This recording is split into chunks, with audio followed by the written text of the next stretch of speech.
रही है। गोविंदपुर में चूना गोदाम में भीषण आग लगी है। देखते ही देखते आग ने विकराल रूप धारण कर लिया है। लोगों में अफरा तफरी का माहौल है। दमकल की 3 गाड़ियां मौके पर पहुंची। आग पर काबू पाने की कोशिशें जारी हैं। तेज हवा के चलते यह हवा तेजी से फैल रही है। आग तेजी से फैल रही है। गोविंदपुर थाना क्षेत्र की यह पूरी घटना है। तस्वीरें इस समय आपकी टेलीविजन स्क्रीन पर हैं। एक्सक्लूसिव तस्वीरें आप देख पा रहे हैं और आशीष हमारे संवाददाता ज्यादा जानकारी के साथ फोन लाइन पर जुड़ रहे हैं। आशीष, ये आग कैसी लगी और अब फिलहाल क्या स्थिति है? कितने % आग को बुझा लिया गया है और कितने नुकसान की आशंका जाहिर की जा रही है?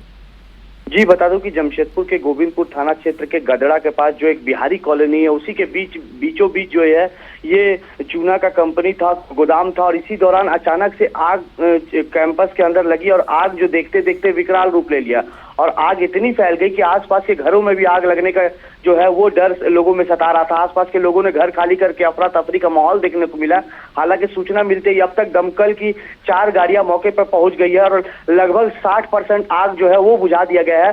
सबसे बड़ी बात है कि गोदाम में जो काफी खाली बोरे थे उससे कहीं ना कहीं जो है वो आग काफी तेजी से फैलते जा रहा है और हवा काफी तेज होने के चलते जो है उसकी आग की लपटें जो है अगल बगल घरों में भी प्रवेश कर सकती है। फिलहाल दमकल के जो अधिकारी है वो कड़ी मशक्कत के बाद आग पर काबू पाने का प्रयास कर रहे हैं। हालांकि स्थानीय लोगों का भी बड़ी संख्या में मदद मिल लिया जा रहा है और जैसे भी करके उस आग को बुझाने का काम किया जा रहा है। फिलहाल इस घटना में बता दूं कि लाखों का नुकसान हो गया है। हालांकि आग कैसे लगी ये तो जांच का विषय है, मगर फिलहाल अभी तक दमकल की 4 गाड़ियां मौके पर पहुंची हुई है और आग को बुझाने का प्रयास जो है वो लगातार जारी है। जी आशीष, जो तस्वीर हम इस समय अपनी टेलीविजन स्क्रीन पर देख पा रहे हैं, इसमें आग विकराल है। पूरा आसमान धुएं के गुब्बार में समेटा जा चुका है और ये आग उम्मीद कर रहे हैं कि जल्दी बुझेगी। आशीष, आप हमारे साथ जुड़े, आपका बहुत बहुत शुक्रिया। और लोहरदगा से बड़ी खबर मिल रही है। कशहरी मोड़ के पास जंगली हाथी पहुंच गया। जंगली हाथी से लोगों में भय का माहौल है। पिछले 2 महीने से हाथी का आतंक जारी है। पौष इलाके में पहुंचा झुंड से बिछड़ा हुआ हाथी। वन विभाग की टीम हाई अलर्ट मोड पर है। हाथी को शहर से निकालने की कोशिशें लगातार जारी हैं। एक्सक्लूसिव तस्वीरें इस समय आपकी टेलीविजन स्क्रीन पर हैं और आकाश हमारे संवाददाता ज्यादा जानकारी के साथ फोन लाइन पर जुड़ रहे हैं। आकाश, बताया जा रहा है कि हाथी जो है वो अपने झुंड से बिछड़ गया और जो शहरी इलाके हैं उसमें पहुंच गया है। फिलहाल इसके रेस्क्यू को लेकर क्या तैयारी है और क्या कोई नुकसान पहुंचाया है इस हाथी ने अब तक? जी बता दें कि हाथी द्वारा अभी तक कोई नुकसान नहीं पहुंचाया गया है, लेकिन पिछले 2 महीना से जिले के अलग अलग भंडरा थाना और कैरो थाना क्षेत्र में हाथी का विचरण हो रहा था। वहीं झुंड से बिछड़े एक हाथी जो भंडरा थाना में पिछले 15 दिनों से था, लगता है कि वही हाथी शहरी क्षेत्र में घुस गया है। शहरी क्षेत्र में आने के बाद यहाँ लोगों की भीड़ भाड़ रहती है और जब शहरी क्षेत्र में हाथी घुसा तो अफरा तफरी का माहौल बना। हालांकि लोहरदगा पुलिस और वन विभाग हाथी को खदेड़ने में लगी हुई है। अब देखना होगा कि कब तक क्षेत्र से हाथी को भगाया जाता है। और हाथी का क्षेत्र में आने से शहरी क्षेत्र के लोगों में भय का वातावरण है, चूंकि शहरी क्षेत्र का परिवेश अलग होता है, ग्रामीण क्षेत्र का परिवेश अलग होता है। इसको देखकर ज्यादा यहाँ तत्परता बरती जा रही है। फिलहाल रेस्क्यू की कोशिश की जा रही है। आकाश, आप हमारे साथ जुड़े, आपका बहुत बहुत शुक्रिया।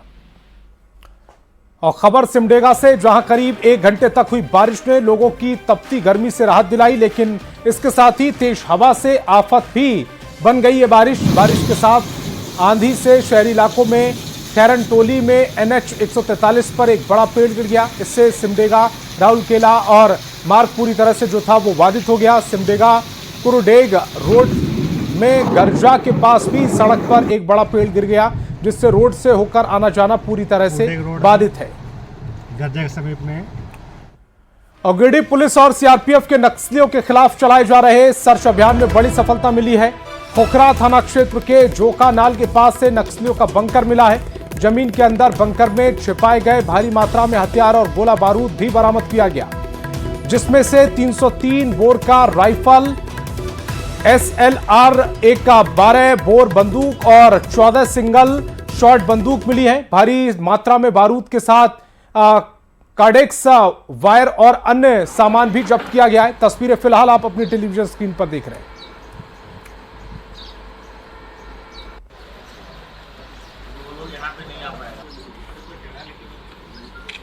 से 303 bolt action single shot 8 rifle, 12 bore double barrel का एक हथियार, साथ ही 15 का 4 राइफल, 7.62 SLR 1, उसके अलावा कटर, मैगजीन पॉच, साथ ही साथ 303 का राउंड 8 राउंड, चार्जर क्लिप कई सारे मिले हैं, कोडेक्स वायर भी 14 बंडल, इसके अलावा 7.62 के 38 राउंड मिले हैं, साथ ही साथ देसी कट्टा भी 2 मिला है। सेमी ऑटोमेटिक आने वाले दिनों में भी हम लोग को जो भी इंफॉर्मेशन इस क्षेत्र में मिलेंगे, उपरा थाना क्षेत्र हो, मधुबन थाना क्षेत्र हो, और इसके अलावा जो भी आसपास के क्षेत्रों में सघन छापामारी अभियान चला करके वैसे सारे हथियार जिनको हम लोग आने वाले दिनों में बरामद भी करेंगे। चतरा पुलिस ने 4 दिन पहले डीजे लूटकांड का खुलासा किया। लूटकांड में शामिल अंतर्राज्यीय गिरोह के 7 शातिर अपराधियों को गिरफ्तार कर लिया गया। लूट में इस्तेमाल की गई खाली मैगजीन, देशी पिस्टल, बाइक जब्त की गई है। गिरफ्तार आरोपियों ने 13 मई को हथियार के बल पर प्रतापपुर थाने में बारात के साथ जा रहे डीजे लदी गाड़ी में लूटपाट की घटना को अंजाम दिया था। 8 अपराध कर्मियों में से 7 को चिन्हित करते हुए गिरफ्तार भी कर लिया गया तथा एक अन्य जो है उसे भी चिन्हित कर लिया गया जो बिहार का रहने वाला है। उसकी गिरफ्तारी भी बहुत जल्द कर ली जाएगी। छापेमारी के दौरान एक देसी पिस्टल जिसमें मैगजीन खाली था उसे बरामद किया गया।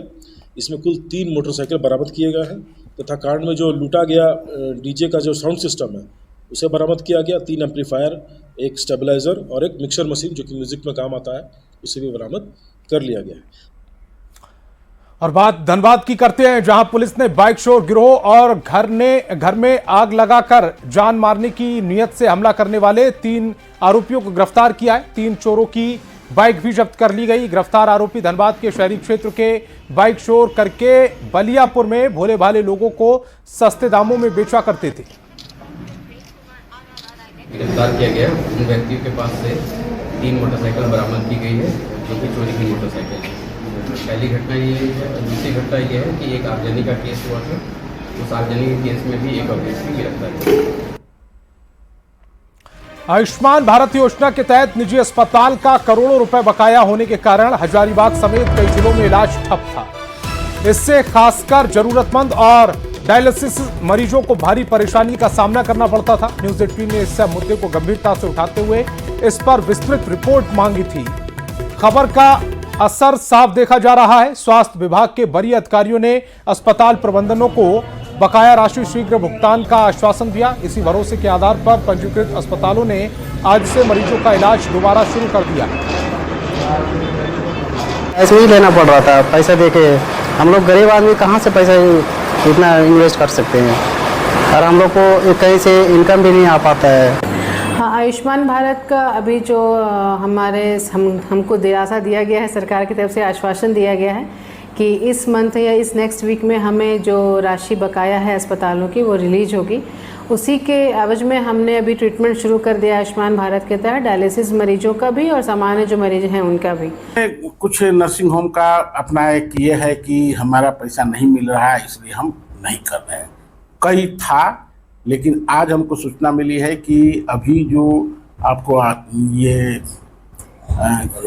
आरोग्यम को छोड़ करके बाकी सभी लोग काम कर रहे हैं।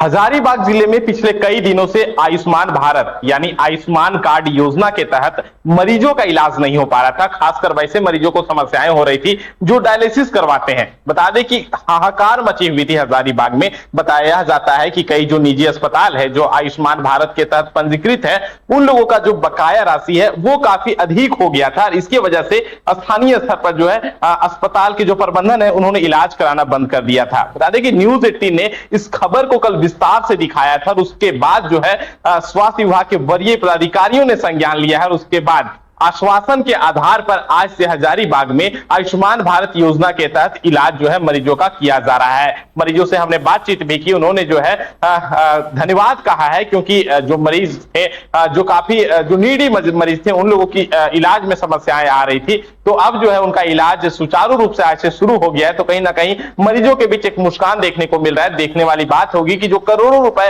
जो तमाम जो निजी अस्पताल है जो आयुष्मान भारत के तहत पंजीकृत है, उनका जो बकाया है वो कब तक सरकार कंप्लीट करवाती है, यानी उनका जो है बकाया क्लियर करवाया जाता है और इलाज जो है आयुष्मान भारत योजना के तहत जो है वो सुचारू रूप से किया जाता है। सुशांत सुने, न्यूज 18, हजारीबाग। पाकिस्तान को मदद के बाद निशाने पर आए तुर्की से लोगों की नाराजगी बढ़ती जा रही। रांची के फल बाजार से तुर्की का सेब गायब नजर आ रहा है। दरअसल रांची में फल की सबसे बड़ी थोक मंडी डेली मार्केट में विदेश से काफी फल मंगवाए जाते हैं, इनमें तुर्की का सेब भी है। लेकिन अब फल के बड़े कारोबारियों ने तुर्की की सेब का नया ऑर्डर लेना बंद कर दिया। आज तुर्की की जगह कश्मीरी और अमेरिकन सेब ने ले ली। खरीदार भी तुर्की की सेब का बायकॉट करते दिख रहे हैं। अधिक जानकारी दे रहे हैं संवाददाता संजय कुमार सिन्हा। बीच तनाव के दौरान जिस देश की सबसे ज्यादा चर्चा हुई वो देश था टर्की। मतलब टर्की से भारत का व्यापार काफी ज्यादा होता है, लेकिन तनाव के इस माहौल में टर्की ने जिस तरीके से पाकिस्तान के साथ उनसे समर्थन दिया, उससे ड्रोन उपलब्ध कराए, वही ड्रोन भारत की सीमा के अंदर आया। लिहाजा भारत के बाजारों में बात कहें तो टर्की के सामानों का एक तरीके से बायकॉट किया जा रहा है, बहिष्कार किया जा रहा है। हम रांची के इसमें फल मंडी में हैं। यहाँ पर डेली मार्केट में जो फलों का सबसे बड़ा जो है थोक बाजार है और जहाँ पर बड़ी संख्या में आप कह सकते हैं, बड़े पैमाने पर कर लीजिए आप, यहाँ पर से इंटरनेशनल फ्रूट आते हैं, मतलब कि दूसरे देशों से फल आते हैं और टर्की का सेब भी खूब आता है। लेकिन जैसे ही भारत पाकिस्तान के बीच जो टर्की की चर्चा हुई, सामानों का बायकॉट शुरू हुआ, तो सीधे यहाँ पर टर्की का सेब जो है अब वो लौट ही आना बंद हो गया। एक सैंपल के तौर पर टर्की का सेब देख लीजिए कि टर्की का सेब कुछ ऐसा ही होता है। मतलब कि बाजारों में ये सेब अब आपको देखने को नहीं मिलेगा, क्योंकि यहाँ दुकानदार ने भी अब कह दिया है कि अब इसके खरीदार नहीं रहे, लिहाजा मंगाना ही बेकार है। क्या भाई? हाँ, बॉयकॉट हो गया है। टर्की का सेब नहीं, अब वाशिंगटन का आ रहा है। हाँ। क्योंकि वहाँ तो जो जैसे सपोर्ट किया है टर्की वाला लोग पाकिस्तान का, इसलिए हम लोग बॉयकॉट कर दिया। अब उसका सामान ही नहीं बेचना, न लेना है। टर्की का बंद हुआ तो आज से मेरा वाशिंगटन ओपनिंग हुआ। कल सुबह से लॉरी मिलेगा इसका, वाशिंगटन का, एकदम प्योर वाशिंगटन ओरिजिनल है ना। और टर्की का हम लोग बायकॉट करते हैं। जो हमारे खरीदार भी अब नहीं आ रहे हैं। टर्की का सेब खोज ही नहीं रहा कोई, हम लोग भी नहीं रख रहे हैं। में पाकिस्तान का साथ दिया है, इसलिए हम लोग यहाँ के लोग सारे लोग उसको बायकॉट किए हैं। बाकी फल वाले से आप इंटरव्यू ले ही रहे हैं, वो सारे लोग बायकॉट किए हैं। खाएंगे हम कहीं खाएंगे, हिमाचल है, कश्मीर है, और भी जगह का आता है ना। कश्मीर का सीए आता है, अडानी का सेब, वही बेच रहा पूरा, और दूसरा कोई और कोई सेब नहीं बेचता। किलो बिक रही है कश्मीर वाला बढ़िया सेब 220 रुपया, और कमजोर वाला 200 रुपया किलो। और वो वाला भी हाँ पहले बेचते थे टर्की, लेकिन अब नहीं, बंद हो गया। 140 करोड़ हिंदुस्तानियों की आवाज है कि जिस तनाव के माहौल में, जिस मिसाइल वॉर में टर्की ने पाकिस्तान का साथ दिया है, अब उस टर्की का सामान, उसके एप्पल का स्वाद भी हम नहीं चखेंगे। लिहाजा रांची के बाजारों में अब टर्की के एप्पल का सीधे बहिष्कार कर दिया गया है। कैमरा पढ़ा के साथ संजय कुमार सिन्हा, न्यूज 18 रांची। चाईबासा से बड़ी खबर मिल रही है। 2 छात्रों के साथ दुष्कर्म हुआ है। निजी मेस के रसोइया पर यह आरोप लगा। पुलिस ने आरोपी को गिरफ्तार किया है। सोनुआ थाना क्षेत्र का मामला है। जानकारी के मुताबिक रसोइया का काम करने वाला विश्वनाथ गोप मेस में रह रही 2 छात्राओं के साथ कई दिनों से यौन शोषण करता था। 14 मई को दोनों छात्राओं के साथ दुष्कर्म किया, जिसकी शिकायत सोनुआ पुलिस से की गई। उसके बाद पुलिस ने कार्रवाई करते हुए आरोपी को गिरफ्तार कर लिया। और अब आपको रामगढ़ लेकर चलते हैं, जहां सीसीएल अरगड्डा एरिया के सिरका परियोजना के चाणक बस्ती में आउटसोर्सिंग परियोजना में हैवी ब्लास्टिंग के कारण लोग काफी परेशान हैं। ब्लास्टिंग से घरों में दरार पड़ गई, वहीं प्रदूषण भी काफी ज्यादा हो रहा है, जिससे लोगों की सेहत पर भी इसका असर पड़ रहा है। विस्थापितों की मांग है कि सीसीएल उन्हें पुनर्वास मुआवजा और नौकरी दे। में ग्रामीणों का समस्या यहाँ पे है, नौकरी मुआवजा बिना दिए हुए सीसीएल यहाँ जबरन काम करना चाह रही है। समझ लीजिए कि पहले अंग्रेज जो था उस समय इतना शासन नहीं होता था, शोषण नहीं होता था, जिस तरह से आज सीसीएल ने जबरन जो है यहाँ पे काम करने का काम कर रहा है। यहाँ जो चाणक पे बस्ती में रहते हैं वो लोग भी पूरा डस्ट खा रहे हैं, और जो सीसीएल वाला है वो तो अपना कमा ही रहे हैं, और जो रैयत है उसको कुछ नहीं मिल रहा है। तो ये कुछ कार्रवाई होना चाहिए, रैयत लोग को मिलना चाहिए। आप एक जगह दे दीजिए, मुआवजा दे दीजिए, ये लोग अपने आप छोड़ के चले जाएंगे यहाँ से। किसी को कोई नुकसान करने का जरूरत नहीं है। बार बार जो ये लोग भी जाके वहाँ पे ब्लास्टिंग को रोक दे रहा है, तो ये ठीक बात नहीं लगता है। उन लोग को भी नुकसान होता है, चाणक वाला को भी नुकसान होता है। तो यही मेरा अपील रहेगा कि ये लोग को, रैयत लोग को कुछ मुआवजा दिया जाए और अस्थायी दिया जाए। और अब आपको कोडरमा लेकर चलते हैं, जहां झुमरी तलैया शहर में जाम की समस्या से निपटने के लिए लगातार अतिक्रमण अभियान चलाया जा रहा है। एसडीओ की अगुवाई में पिछले 20 दिनों से चलाए जा रहे अभियान के तहत सैकड़ों अस्थायी दुकान, ठेले, होमस्टे वालों को सड़क के किनारे से हटाकर सड़क को अतिक्रमण मुक्त कराया जा रहा है। बावजूद इसके कुछ लोग ऐसे चिन्हित किए गए जो दोबारा सड़क पर अतिक्रमण कर रहे थे। ऐसे 8 लोगों को चिन्हित करते हुए नगर परिषद ने कार्रवाई करते हुए अनुशंसा एसडीओ से की है। किया जा सकता है कि वो जो चीज अभी कर रहे हैं, जैसे ठेला लगा रहे हैं बीच बीच रास्ते में, तो वो नहीं करेंगे। अगर करेंगे तो उनके अगेंस्ट कार्रवाई होगी, एफआईआर हो सकती है और जेल भी हो सकती है। और केंद्रीय पर्यावरण राज्य मंत्री कीर्तिवर्धन सिंह चतरा पहुंचे। इस दौरान स्थानीय सांसद विधायक के साथ डीसी और एसपी ने उनका भव्य स्वागत किया। उनके बाद मंत्री ने अधिकारियों के साथ बैठक की। परियोजनाओं में गति लाने और आ रही रुकावटों को दूर करने पर चर्चा हुई। आकांक्षाएं कैसे पूरी हों, इसको जो देश में विकास की गति चल रही है उतनी ही तेजी की गति यहाँ कैसे लाई जाए, इसको लेकर ये बैठक थी। और ये माननीय प्रधानमंत्री जी द्वारा हम भेजे गए हैं कि जो केंद्र की योजनाएं खास करके जो आकांक्षी जिलों के लिए चल रही हैं, वो अपनी योजनाएं किस ढंग से यहाँ पे लागू हो रही हैं, उसमें तेजी कैसे लाई जा सकती है, उसमें अगर कोई समस्या हो तो कैसे उसको समाधान किया जाए, और मुख्य चीज़ है जो लक्ष्य की पूर्ति है वो कैसे आगे बढ़ा जाए, इसको लेकर ये महत्वपूर्ण बैठक थी। रांची में आजसू ऑफिस में पार्टी अध्यक्ष सुदेश महतो के नेतृत्व में युवाओं की टोली ने आजसू का दामन थामा। श्यामा प्रसाद मुखर्जी विश्वविद्यालय के विद्यार्थियों के साथ साथ रांची रिम्स के कुछ डॉक्टर भी पार्टी में शामिल हुए। सुदेश महतो ने झारखंड सरकार की शराब नीति पर सवाल खड़े किए। उन्होंने कहा कि शिबू सोरेन की सोच के विपरीत जेएमएम राज्य में काम कर रही है। ये पार्टी है जो इस राज्य में नेतृत्व कर रही है। शिबू सोरेन जी के निजी विचार से अब इतर ये पार्टी काम कर रही है। क्योंकि शराब के लिए नीति बनाएंगे बोल के, गुरुजी का तो कोई नेतृत्व ऐसा नहीं होता, क्योंकि उनका जीवन और पीछे का जो काल रहा है, उन्होंने हमेशा इस आइडियोलॉजी को फोकस किया है कि भाई शराब के सेवन से बचाना है। आज उनकी पार्टी इस राज्य में नेतृत्व करके नीतियां बना रही है। ये एक फोकस है मेरा। क्या चाहती है झारखंड मुक्ति मोर्चा? गुरुजी के जो बेसिक उनकी सोच का स्ट्रक्चर था उससे अलग हटकर चलना चाह रही है, ये साबित हो गया। आजसू ने शराब नीति पर सवाल उठाए तो जेएमएम ने भी पलटवार किया। जेएमएम प्रवक्ता सुप्रियो भट्टाचार्य ने कहा शिबू सोरेन इस वजह से शराब बिक्री के खिलाफ थे ताकि महाजन के सामने आदिवासी शराब पीकर लूटा ना जा सके। सुदेश जी इसी गुरुजी के साथ काम करते थे, उस वक्त उनका ज्ञान कहां था?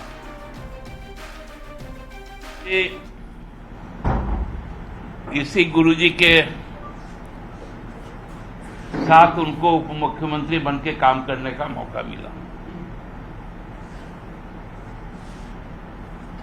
उस वक्त उनका ये ज्ञान चक्षु कहां था, थोड़ा उनसे पूछ लीजिएगा।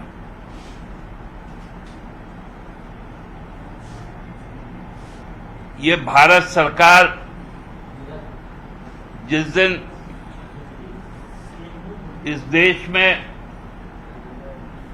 शराबबंदी, गुरुजी का जो शराबबंदी था वो था कि जो महाजनी लोग गरीबों को शराब के नशे में धुत करवाकर उनकी जमीनें लिखवा लेते थे, उसके खिलाफ था। गुजरात शुरू से ही शराबबंदी वाला स्टेट है। रुक करते हैं अगली खबर की ओर। सरायकेला में चाईबासा के जंगल में नक्सली ड्यूटी के दौरान शहीद हुए सीआरपीएफ 26वीं बटालियन के second commanding officer M Prabodh Singh को राजकीय सम्मान के साथ अंतिम सलामी दी गई। आदित्यपुर में सीआरपीएफ 157 बटालियन मुख्यालय में श्रद्धांजलि सभा भी आयोजित की गई, जिसमें झारखंड पुलिस और सीआरपीएफ के वरिष्ठ पुलिस पदाधिकारी शामिल हुए। मणिपुर से पहुंची शहीद की पत्नी और बेटे ने नम आंखों से शहीद एम प्रभो सिंह को श्रद्धांजलि अर्पित की। बीते दिन गुरुवार को ठनका की चपेट में आने से एम प्रभो सिंह की जान चली गई थी। इस घटना में 3 और जवान भी घायल हुए, जिनका इलाज रांची में चल रहा है। उसी में अचानक मौसम ख़राब हुआ और मौसम ख़राब होने के बाद जो है काफ़ी तेज़ बारिश शुरू हुई और ठनका गिरा, जिसमें हमारे जो 4 पदाधिकारी है, जिसमें हमारे सेकंड इन कमांड 26 बटालियन के श्री एमपी सिंह साहब और अन्य हमारे पदाधिकारी, जिसमें एक असिस्टेंट कमांडेंट और 2 झारखंड पुलिस के पदाधिकारी थे, ये गंभीर रूप से उसमें जख्मी हुए। तो इस बुलेटिन में